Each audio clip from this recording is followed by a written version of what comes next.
Тагир Оспанова, сөз кезегі өзіңізде. Қайырлы күн, құрметті талапкерлер, құрметті ата-аналар. Барлықтарыңызды бүгін Абай атындағы Қазақ ұлттық педагогикалық университетінің ұжымының атынан, ұстаздарының атынан, осындағы оқитын студенттердің атынан біздің университетке қош келдіңіздер деп айтпай тұрып, ең біріншіден барлықтарыңызға амандық тілегім келіп отыр. Қазіргі әлемде мынау пандемияға байланысты құрылған жағдайға байланысты біздің елімізде де қазір көптеген мәселелер, көптеген іс-шаралар онлайн жүйесінде жүріп жатыр. Сол себепті біздің жоғарғы оқу орындарына қабылдаудың да негізгі идеяларының көбісі онлайн жүйесінде болып отыр. Бұл жердегі бір айтып кететін нәрсе, ол қазіргі мынау жоғарғы оқу орындарына қабылдаудың біздің мектеп бітірген түлектер үшін ерекше уақыт екені белгілі. Кеше ғана осыдан 2 апта бұрын біздің мектеп бітірушілер және жоғарғы оқу орындарына түсем деушілер ұлттық бірыңғай тест тапсырды. Енді қазір мынау қабылдаудың келесі этапы басталып жатыр. Кеше күннен бастап бізде қазір жоғарғы оқу орындарына білім беру гранттарына конкурсқа арнайы өтініштер тапсыру жүріп жатыр. Ол да бірақ онлайн жүйесінде, электронды үкімет жүйесінде жүріп жатыр. Және сонымен бірге ары қарата барлық көптеген мәселелеріміз біздің онлайн жүйесінде болады. Біздің университетке де құжаттар қабылдау арнайы онлайн жүйесінде, біздің университеттің сайтында ол туралы ақпарат бар, және университеттің инстаграмдағы парақшасында немесе фейсбуктағы парақшаларымызда барлығында осыны тауып алуға болады. Сол негізгі, біздің енді бүгінгі негізгі мынау талапкерлерге жасап жатқан жағдайымыздың негізгі идеясы ол осы біздің жастарымыз қазір осындай уақытта, қозғалыстың шектелген уақытында өздерінің мүмкіншіліктерінен айырылып қалмас үшін барлық мүмкіндік жасау. Оның ең бірінші мәселесі құжаттар қабылдау онлайн жүйесі бойынша. Одан кейін екінші мәселе, біздің университетте бірнеше шығармашылық мамандықтар бар. Оларға тапсыратын балаларға арнайы шығармашылық емтихандар өткіздік. Олар да онлайн жүйесінде болды. Енді қазір бізде педагогикалық мамандықтарға арнайы емтихан бар. Ол арнайы емтиханды қазір толығымен онлайн жүйесінде тапсырып, бізде 4,5 мыңнан астам талапкер бүгінгі таңда ол емтихандарды тапсырып жатыр. Сондықтан талапкерлерге біз барлық жағдайларды жасап жатуға тырысып жатырмыз. Енді қазір бір өте ерекше қажетті кезең, ол мынау жаңағы мемлекеттік білім беру гранттарына конкурс. Бұл жердегі айтатын нәрсе, өздеріңізге енді былай айтып кетейін, биылғы жылы біздің үкіметтің қаулысы бойынша мемлекеттік білім беру грантына 53.864 орын бөлінген. Олардың барлық мамандықтарға бөлінген, солардың ішінде педагогикалық мамандықтарға 7.709 орынға гранттар бөлініп отыр. Осы гранттардың барлығына қазір арнайы конкурстар болады. Оның ақпаратты сіздер біріншіден онлайн жаңа электронды жүйеде, электронды үкімет жүйесінде тапсыруға болады. Екінші жағынан бұл мәселені жаңағы өтініштерді және гранттардың санын тест орталығының немесе қабылдау комиссияларының сайттарынан біліп отыруға болады. Мне говорят сейчас, чтобы я говорил еще и на русском языке, хочу вкратце просто сказать, в настоящее время, когда вот в период пандемии, когда действительно абитуриентам, нашим выпускникам школы этого года не так просто приехать в университеты, сделано все для того, чтобы можно было бы все документы сдавать в онлайн-режиме. В первую очередь это сегодня подача заявлений для поступления в университет. У нас в университете есть своя онлайн-система приема заявлений. Это у нас на нашем портале, можно найти на сайте университета. И это на сайте университета, плюс в Инстаграме и Фейсбуке там вся информация есть. Второе, со вчерашнего дня начался прием заявлений на конкурс на обладание государственных образовательных грантов. Это проводится в системе ЕГОВ электронного правительства, тоже в онлайн-формате. Всю информацию можно получить в колл-центрах высших учебных заведений или на сайте Центра тестирования. уже көптеген сұрақтар болып жатыр, мен кейбіреулеріне айтып болайын. Біріншіден, қазір бір сұрақ, бірден айтып кетейін, магистратура туралы айтып кетсеңіздер дейді. Бұл жерде онлайн заявканы осы 15 шілдеге дейін береді. Қазір айтылып жатыр, ол мүмкін 18-19-на дейін созылуы мүмкін деп. Бірақ негізінде 15-нен кейін құжаттар қабылдау аяқталады да, тамыздың 1 мен 15-нің арасында осы құжаттарға емтихандар болып жатады. Теперь несколько вот таких вопросов. То есть это, во-первых, я сейчас просто попробую это все разделить. Да, соңға барып тапсырсақ бола ма дейді. Я ол конкурсқа тапсыру үшін әрине электронды не жүйесі бойынша, үкімет жүйесі бойынша тапсыруға болады. Енді бірнеше сұрақтарды айтып кетейік. Біріншіден, ақылы бөлімге мына жерде жауап менің әріптестерім де беріп жатыр. Ол жаңағы педагогикалық мамандықтарға 70 балл, ақылы түрде болатын болса, ал педагогикалық емес мамандықтар болса 65 балл. Одан кейінгі бір айтатын, көп балалы жанұяларға бізде жеңілдіктер бар. Жеңілдіктердің бізде көптеген түрі бар. Ол ең бірінші, мысалы, алтын белгі иегерлері грант ала алмай қалатын болса, 1 жыл оқуға 100%-ға дейін жеңілдік бар. Одан кейін тағы сол секілді озат оқығандарға, одан кейін егерде жетім балаларға арналған жеңілдік 100% оқуға жеңілдік беріледі. Сол секілді көп балалыларға және басқалардың барлығына да арнайы жеңілдіктер бар. Оны университеттің сайтынан қарап көруге болады. Егерде мен айтып отыр, мысалы 67 бала алып қалдым, қызыл аттестатым бар дейді. Егерде педагогикалық мамандыққа өте алмайсыз, өйткені өзде 70 балл, а басқа мамандықтар болса, сіздің 1 жылға 50%-лық жеңілдігіңіз болады. Бізде мен айтып кетейін, қандай мамандықтардың топтары бар деп. Мына жерде сұрақтар болып жатыр. Бізде біріншіден физика, математика, информатика, химия, биология және жаратылыстану мамандықтар бойынша топтама бар. Сонымен бірге тіл, әдебиет, филология мамандықтары бойынша бар. Одан кейін біздегі барлар шет тілі, олар бойынша да мамандықтар бар. Соған қосымша тарих, құқық және жаңағы саясаттану, дінтану мамандықтары бар. Экономика мамандықтары Сорбонна Қазақстан институтына беріліп жатыр. Сондықтан бізде барлығын айтқанда осы біздің педагогика мамандықтардың барлығы бар, педагогика, психология мамандықтарының барлығы бар. Енді мына жерде көптеген сұрақтар бірінен соң бірі келіп жатыр. Сондықтан мен кішкене топтап айтуға тырысайын. Біріншіден, балалардың грантқа түсуі ол жалпы конкурс болады. Сондықтан қазір конкурсқа сіздер құжаттар беруіңіздер керек. И соған байланысты ары қарата конкурстың жеңімпаздары арнайы анықталатын болады. Сонда гранттың алғандары белгілі болады. Екіншіден, грантқа жаңағы түсе алмаған балаларға, жаңа мен айттым, арнайы жеңілдіктер бізде бар. Оның ішінде көптеген салада бар. Сондықтан оны да дұрыстап қарап көруімізге болады. Одан кейін үшінші, егерде бұлай жаңағы сұрақтарға келетін болсақ, енді шығармашылық емтихандар онлайн қабылданатын, бірақ олар қазір бітті. Магистратураға да шығармашылық емтихандарды біз онлайн қабылдауға қазір жоспарлап отырмыз. Университеттің өзіне құжаттар келіп тапсыруға болады ақылы түрде, бірақ негізінде біздің түсінігіміз бойынша біз сіздердің онлайн жүйемен көбірек тапсырғандарыңызды қалар едік. Неліктен? Себебі ондай жағдайда сіз өздеріңіздің денсаулықтарыңызға да қауіп келтірмейсіз, бірден барлық мүмкіндік оларға тапсырып кетуге болады. Енді мынау қанша балмен грантқа түсе алады ма дегенге жауап бере алмаймын, айттым ғой, өйткені республикалық конкурс, сондықтан ол сұрақтарға мен тек қана бір нәрсе бере аламын. Өткен жылы біздің университетке грантқа түскен балдардың қанша болғанын университеттің сайтына біз іліп қоятын боламыз. Оны сөйтіп көрейін. Енді онлайн тапсыру қиын деген мына жерде сұрақ болып жатыр. Енді бұлай, бұл электрондық жүйелердің өзінің әр уақытта ерекшелігі бар. Сондықтан ол әр уақытта шыдамдылықты талап етеді.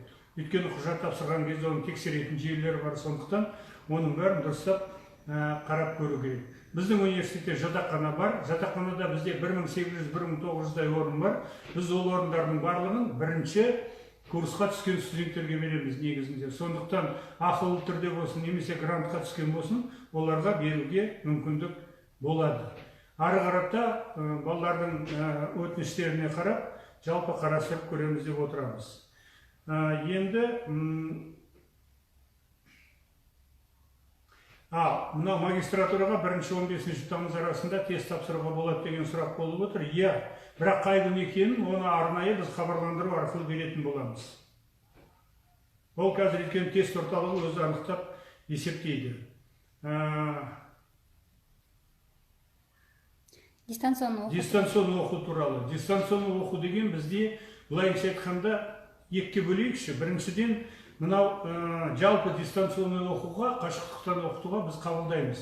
Олар мынау жаңағы жоғарғы оқу орындарын бітірген, немесе колледжді бітіргендерге, оларға арнайы сондай қашықтықтан оқу бағдарламалары бар.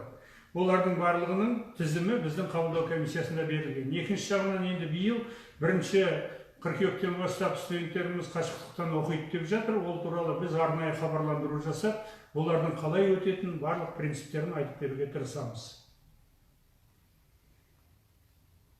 Бірінші курстар қазір түскендер, олардың барлығын біз күндізгі оқуға қабылдап жатырмыз. Ары қарата қазіргі жағдайға байланысты қашықтықтан оқытудың жүйесін дұрыстап түсіндіріп, қалай істеу керегін түсіндіретін боламыз. Мына жерде ЕГОВ және тест-центр сайтына тіркеле алмай жатырмыз деген сұрақтар келіп жатыр. Енді ол жерде мен жаңа айттым, тағы да қайталап айтайын. Енді бұл кешеден бері басталды. Бұл өзі бір жаңа жүйе болғандықтан, оны тексеруі бар. Сондықтан балалар көп кіріп жатса, үлгермей жатуы мүмкін. Сондықтан ол жерде менің сұрайтын шыдамдылық керек. Одан кейін отырып алып, жаңағы үйде таңертең де, түсте де, кешке де бір уақытты тауып қосып көруге болады.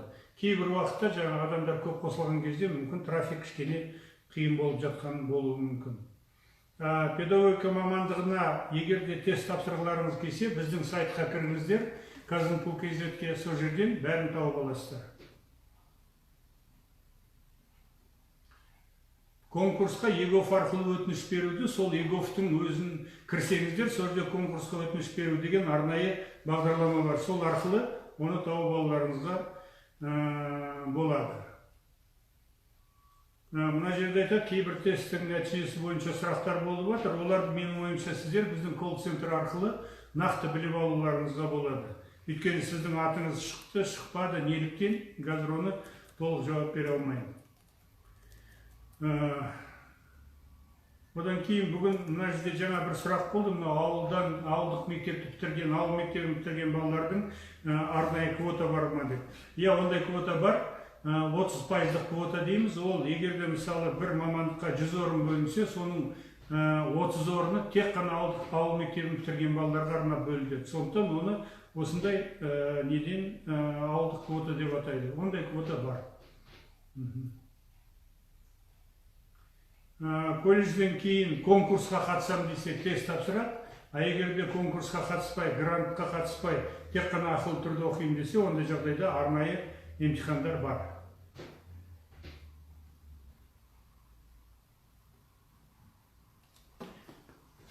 Эфир сақталады, Кейбір балалар бізде қашықтықтан оқу туралы күзгі мәселелерді сұрап жатыр.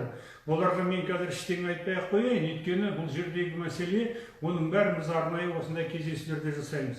Біздің студенттерге байланысты, шығармашылыққа байланысты мына жерде сұрақ болып жатыр. Бізде студенттердің 20-30-ға жуық клубтары бар, студенттік спорт секциялары бар, сонымен бірге студенттік ректорат, өзінері басқару жүйесі, волонтерлік ұйымдар бар. Сондықтан егерде бізге келетін десеңіздер, ондай жағдайда солардың барлығына қатысуға мүмкіндік бар. Мысалы, біздің бір волонтеріміз, ізгілік елшісі, акселератор добра деген волонтер жүйесі, ол бізде қазір республикалық деңгейге белгілі волонтерлық қозғалыс болып отыр. Ондайға қатысуға болады. По поводу характеристики или мнездеме мы такие заявления не требуем, поэтому здесь ничего не надо. Хорошо, по ЕГОВ, как надо подать заявление, сейчас я выясню просто, может быть, наши коллеги, кто-то подготовил какой-то видеоматериал, если такой есть, мы на сайте повесим. Подготовим такой материал, небольшую инструкцию. Біздің жаңағы арнайы тесттеріміз барлық педагогикалық мамандықтарға жарау керек, бірақ оны жарай ма, жарамай ма, оны сол қабылдау емтихандарынан сұраған дұрыс деп ойлаймын.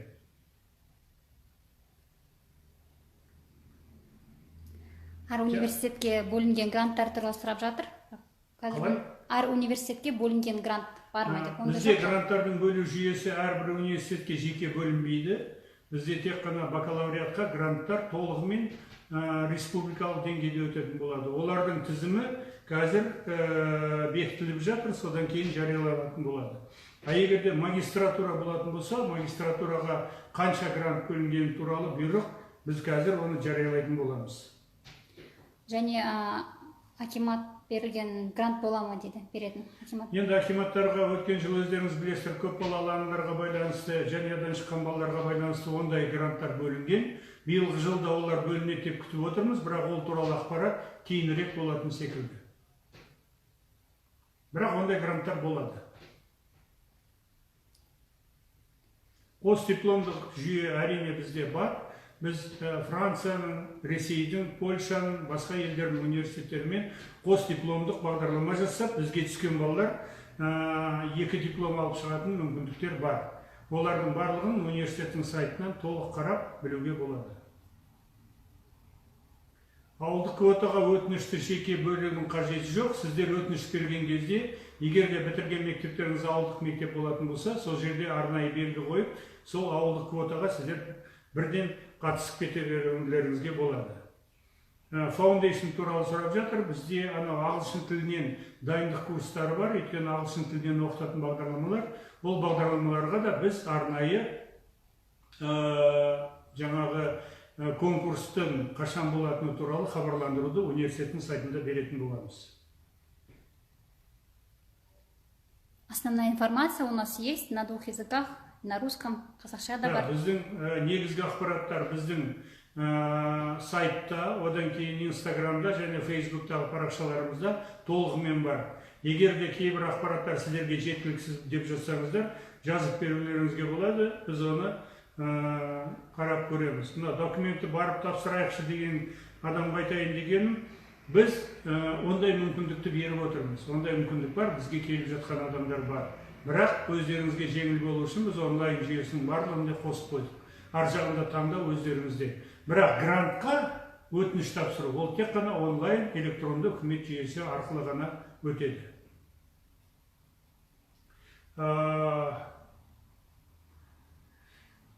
Ну, здесь вот один из вопросов, который я хотел бы сказать, это вот по поводу много вопросов, вот как подать заявление, прийти в университет или там подавать онлайн. Первое. На грант заявление подается только онлайн, через систему электронного правительства. Я думаю, эту систему вы должны уже изучить и уже должны работать. Второе. В университет, чтобы подать заявление, тоже есть система онлайн-приема, на сайте университета можно это найти. Но если вы считаете, что в университет подать заявление хотите прийти, то в принципе у нас приемная комиссия работает по адресу Казбек-Би, угол Доступ-Би, в здании Института Сорбонны Казахстан. Туда тоже можете прийти, там получить и консультацию, и все вопросы.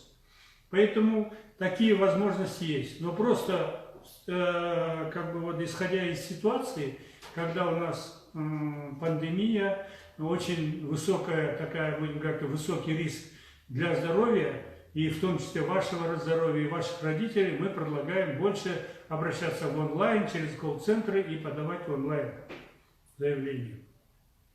По поводу онлайн подачи заявления, да, до 20-го время есть, но сегодня обсуждается вопрос, может быть, это время еще будут там на день, на два, может, продлевать. Я просто по своему опыту знаю, что обычно все онлайнға сұрақ қоюға, құжат тапсыруға сұрақ болып жатыр. Үлгереміз бе? Үлгересіздер, асықпаңыздар. Бірақ мынандай бір нәрсе бар. Бізде осындай бір әдет бар. Ең соңғы күнге қалдырамызда 20 десе, 20 күні барып тапсырғымыз келеді. Сол кезде жаңағы сайтқа кіретін адамдар көбейіп кетіп, бәрі тұрып қалуы мүмкін. Сол себепті алдын ала құжаттарыңызды тапсырсаңыздар, барлығына үлгересіздер деп ойлаймын. Оған қосымша мүмкін артынан бір күн, 2 күн қосымша уақытта беріліп қалуы мүмкін. ЕГОВ істейді, мен тағы да қайталап айтайын, бұл жерде екі-ақ мәселе. Біріншіден тексеруі көп, екінші жағынан көп адам кірген кезде жылдамдығы төмендеуі мүмкін. Былайынша ЕГОВ жүйесі біздің республикамызда бұл құжаттарға емес, басқа құжаттарға да істеп жатыр, ол жағынан біздің электронды үкімет жүйесі өте жақсы жұмыс істеп жүргенін білемін. Мынандай сұрақ бар. Қазақ мектебін бітіріп, орыс бөліміне түсуге бола ма деп, грантқа? Ондай бөліне ме, немесе енді бізде бүгінгі таңда бізде гранттар жаңағы мектепті бітірген тілімен анықталады. Сол себепті қазақ бөлімінде болатын, бітірсеңіздер, онда қазақ бөліміне грантқа тапсыру керек, өтініш. Енді грантқа толық инструкция деген ол бар. Оны барлығы біледі, бірақ мен жаңағы сұрақтарыңызды түсіндім. Біз енді грантқа қалай құжат тапсыру туралы осы ертең, осы бір күннің ішінде жасап, өзіміздің сайтқа іліп қоямыз.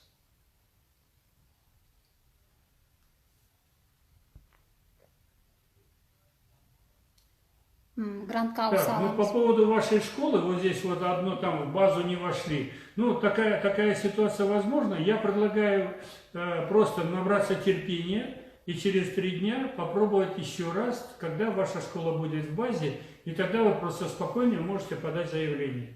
Ну, в самом деле, для того, чтобы подать заявление на конкурс, не обязательно там 5-6 дней. Достаточно там определенного времени, поэтому я думаю, что вы успеете.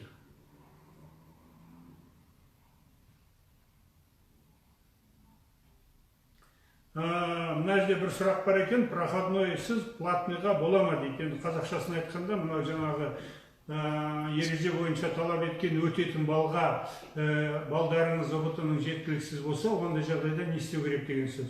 Бұл жерде біріншіден тамыз айында қосымша тағы да бір рет тест тапсыруға болады. Оған қазір өтініш қабылданып жатыр. Екіншіден, егер де ол жерде немесе оған мүмкіндіктеріңіз жоқ болатын болса, онда шартты түрде қабылдау жүйесі бар. Оны университеттердің қабылдау комиссиясынан сұрасаңыздар, сізге түсіндіріп береді. Онда алдын оқып алып, содан кейін қыста тағы да бір тест тапсырып көруге мүмкіндік бар. Сондықтан ондай жағдайлар мүмкіндігі бар.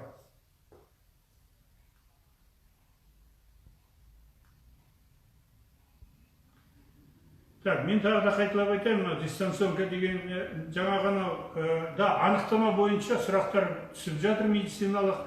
Бізге қазір ондай шешім келді министрліктен. Біз әзірге ондай анықтаманы сұрамаймыз. Бірақ ертең оқуға түсіп университетке келетін кезде, сол кезде енді нақты анықтамалардың барлығы, өйткені оқуға мүмкіндігіңіз бар деген, соны анықтайтын құжаттар қажет болады. Оны сол кезде енді оқу жылының алдында қарап көреміз. Так, студенттердің практикасы оқу дистанционны болса да, біз оны қазір ақылдасып жатырмыз. Біздің ойымыз бойынша, біз ол жерде де студенттерді сол жаңағы мектептің оқушыларына қашықтықтан сабақ беруге қамту туралы пайдаланғымыз келеді.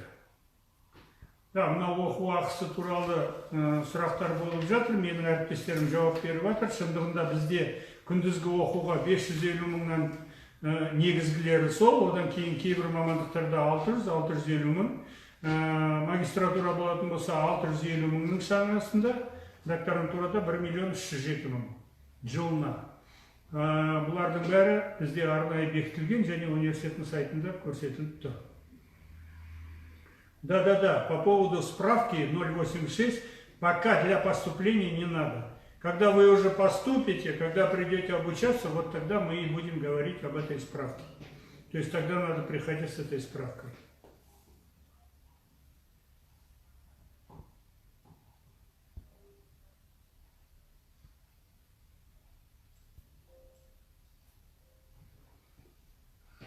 Алпысбалмен ағылшын тілі мұғаліміне түсуге бола ма дейді. Біз бірақ айтып кеттік. 65 балмен ағылшын тілі мұғаліміне түсуге. Мұғалім мамандығына 65 балмен өтуге болмайды. Мұғалім мамандығына тек қана 70 балдан жоғарылар ғана, 70 және одан жоғарылар ғана өтеді. А егерде просто филология болса, шет тілі, ондай жағдайда 65 балмен ақылы түрде келуге болады. Мектеп оқу ақысы, университетте оқу ақысы ол тұрақты бізде, бірақ енді биылғы жылы мынау жаңағы үкіметтің қаулысы бойынша мемлекеттік гранттардың бағасы көтерілейін деп жатыр. Ондай жағдайда соған байланысты біз бір жыл мүмкін бір түзету енгізуіміз мүмкін, былайынша сол түскен ақымен ары қарата жалғастыра беретін болады.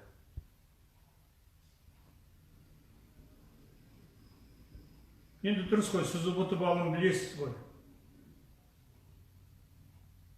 Бір талапкер сұрап отыр, мен құжат тапсырдым, менен ұбт балын сұрады дейді. Әрине сұрайды. ұбт-ны сіз тапсырып қойдыңыз ғой. Егер де сіз қазір құжат тапсырып жатсаңыз, онда сізде ұбт-ның балын хотя бы білуіңіз керек қой. Дұрыс, сол иә сұрақ. Мынау IELTS-тің балдары туралы мен қазір сіздерге айтпай-ақ қояйын, өйткені оны қабылдау ережелерінен қарап алыңыздар. Докторантураға түсем деген талапкерсіз ғой. Ол біздің университеттің сайтында бар, докторантураның қабылдау ережесі. Сонда сізге бәрі түсінікті болады. IELTS-пен байланысты сұрақтар. Қашықтықтан оқытуға байланысты баға бізде 300-350 мың жылына. Ол жаңағы колледжден кейін түскендер және жоғарғы оқу орындарынан түскендерге.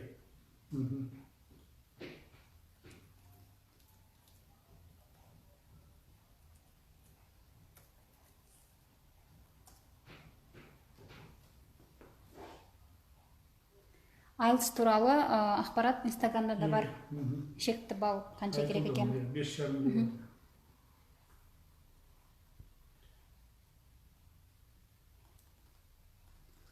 Мен тағы да енді бір нәрсені 2-4 курстан студенттерге жатақхана беріле ме деген сұрақ бар екен. Бізде ең бірінші қамтамасыз етуіміз керек бірінші курстың студенттерін. Егер одан кейін орын қалып жатса, әрине беруге тырысамыз. Бірақ бізде жаңағы жетім балалар, немесе жаңағы отбасының жағдайына байланысты жеңілдік қажет ететін балалар болса, оларға әрине жатақхананы береміз. Сондықтан толық шектеу жоқ, жеткеніне қарай бере береміз ары қарата.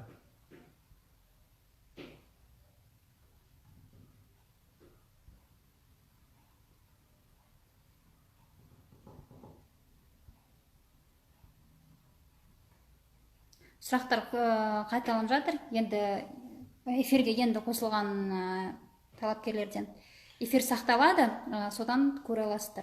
Мына жерде көптеген сұрақтар қайталанып жатыр.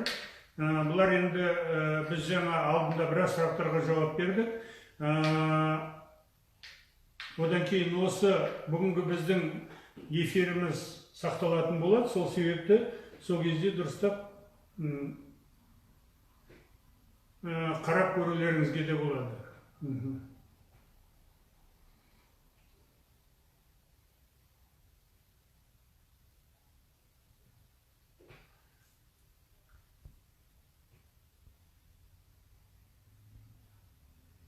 Қабылдау комиссиясының телефоны туралы біз тағы да қазір қосымша телефон қосуға тырысамыз. Сөйтіп ол жауап беру жүйесін тағы да бір қарастырып көреміз. Сіздің сұрағыңызды түсіндім. Кейде бір адамға жауап беріп жатқанда көбірек күту қажет шығар. Оны біз тағы да қазір қарап көруіміз керек. 4-ші курсты бітірген студенттер, қазір бітіріп жатқан студенттер, олардың барлығына біз салтанатты түрде дипломын бердік. Енді дипломдарын алып жатыр, қазір оларды алуға мүмкіндік бар. Сондықтан университет жұмыс істеп жатыр. Келіп алуға болады. Немесе біз көптеген студенттерге өз еркі бойынша Қазпоштамен үйлеріне салып жіберіп жатырмыз.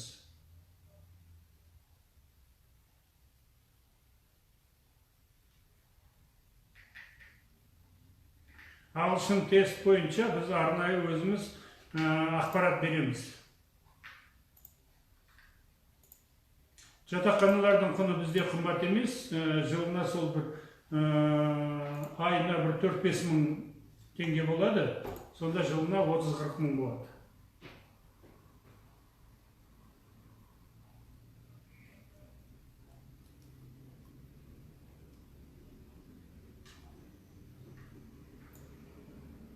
Енді жаңағы ЕГОВқа құжаттар салған кезде, әрине ол кезде құжаттардың сапасына да байланысты, сол себепті аттестаттың фотосы жүктелмей жатыр, тағы басқа деген сұрақтар болатын болса, онда оны көруге болады. Магистратураға, на магистратуру, там я не понял, на преподавателя хотят учиться, но в самом деле магистратура у нас научно-педагогическая, поэтому кто закончил магистратуру, он может преподавать в вузе и в школах. Но если вы хотите специально прямо на педагогику идти, то у нас есть педагогические специальности, и в них есть магистратура, которую можно подавать туда.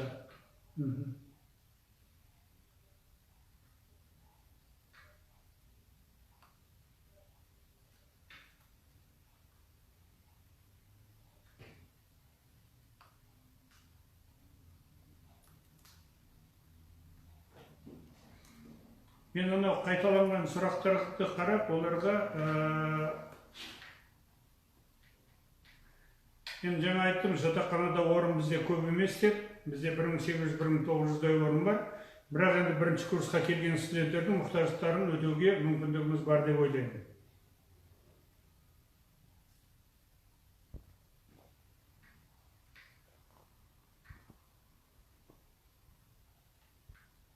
Вот менің әріптестерім жауапты беріп жатыр анау көптеген сұрақтарға.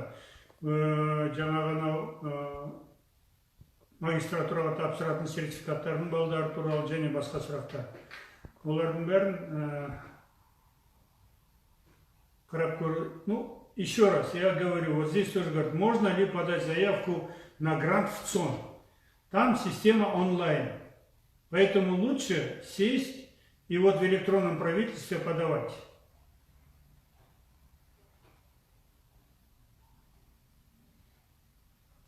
Зайдите на сайт gov.kz и найдите, как подать, и надо просто подать, и все. Вы сейчас молодые люди, достаточно продвинутые, и поэтому для вас вот эти подача заявления там и электронное вот правительство наше, оно не должно быть новость. Поэтому, мне кажется, это можно делать. Қазір солай айтып, да, біздің университетте әскери кафедра бар, және әскери кафедраға арнайы қабылдауда болады. Биылғы жылы біз кішкене кешіктірдік, бірақ қыркүйекте оған да қабылдайтын боламыз. Ол екінші курстың балаларына байланысты. А бірінші курсқа түсетін балалар келе бір жылдан кейін әскери кафедраны оқуды бастауларына болады.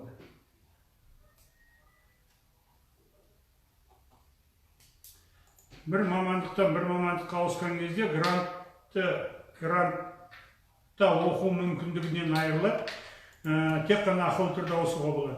А одан кейін сол жерде кейін босаған орынға грантқа ауысуға болады.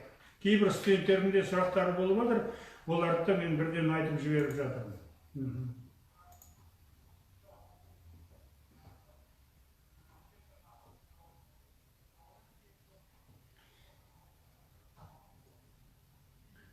Бізде қазір, тағы да қайталап кетейін бұны, бізде қазір жоспарлап отқанымыздай, күзде 1 қыркүйекте біз 2 жүйені де жоспарлап отырмыз. Студенттердің бәрі келіп оқуға да мүмкіндік бар, және қашықтықтан оқуға да. Бірақ енді бүгін үкіметтің отырысында және білім және ғылым министрі айтқандай, егер де біз қыркүйектен бастап барлық балалар қашықтықтан оқитын жүйеге көшетін болса, онда біз сол жүйені дайындап отырмыз. Ол туралы арнайы сіздер оқуға түскеннен кейін өздеріңіз осындай кездесу жасап, бірнеше лекциялар жасап, бәрін түсіндіріп айтып береміз. Қалай оқисыздар, қалай істейсіздер, соның бәрі. Біздегі қазіргі негізгі тілдер ол қазақ, орыс тілінен басқа ағылшын, шет тілдерден көбінесе ағылшын тілі, француз тілі, испан тілі жоқ. Егер университет жақын болса, айттық қой, документ тапсыруға болады, келіп, оны қарап көрулеріңізге болады.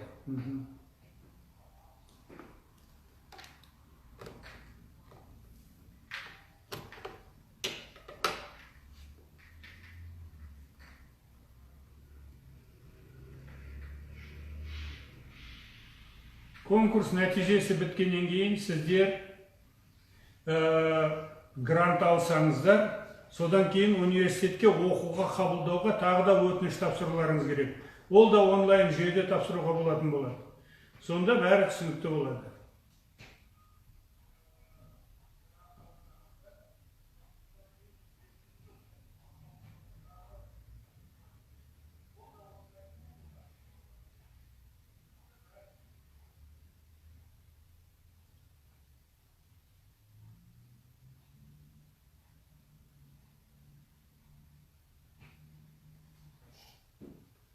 Ағылшын тілінің мұғалімдеріне грант бар, ол гранттар болады. Біздің университетте ішкі грант деген ұғым жоқ. Бізде тек қана жаңағы айтып отқан жеңілдіктер бар. Олар алтын белгі иегерлеріне 1 жылға 100%, одан кейін жаңа жетім балаларға 100%, одан кейін қызыл диплом болса, немесе қызыл аттестат болса, үздік аттестат, онда 50%, одан кейін жанұялардың жағдайына байланысты әртүрлі категорияның балаларына жеңілдіктер бар.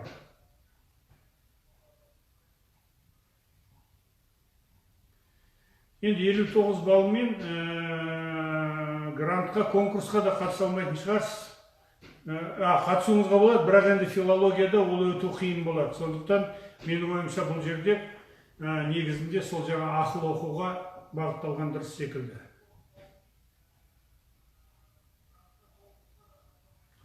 Иә, қашықтықтан оқитын болсаңыздар, қалай оқитындарыңызды айтасыздар. Ол кезде сіздер өздеріңіздің үйлеріңізде, өздеріңіздің қалаларыңызда, өздеріңіздің ауылдарыңызда, өздеріңіздің тұрам деген жерлерінде тұратын боласыздар. Өйткені ондай жағдайдың негізгі идеясының өзі сол қашықтықтан оқытудың. Ол жаңағы бізге қалаға осы жерде бүкіл балалар келіп, бір Алматыда мысалы 150 мыңнан астам студент оқиды. Солардың бәрі қалада болмасын, өздерінің ауылдарында жаңағы сондай санитарлық жағдай, дұрыс жағдайда болсын деген оймен істеліп жатқан нәрсе. Подкурс деген бар ма бізде? Дайындық бөлімі туралы айтатын болсақ, дайындық бөлімі бізде екі категорияға өзі. Біріншіден ол мынау жаңағы біздің диаспораның, біздің отандастардың балаларына. Екіншісі ол мынау жаңағы ағылшын тілінен болашақта оқимын дегендерге. Олардың арнайы хабарландыруларын қай уақытта оларға қабылдау өтетін біз сіздерге жариялайтын боламыз.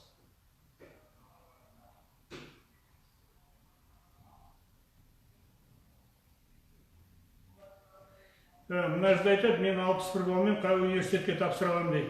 Ережеге қарап көріңіз, сонда сіз жаңағы ұлттық университет емес, басқа университеттерге және сонымен бірге мынау жаңағы педагогикалық мамандық емес, басқа мамандықтарға тапсыруларыңызға болады.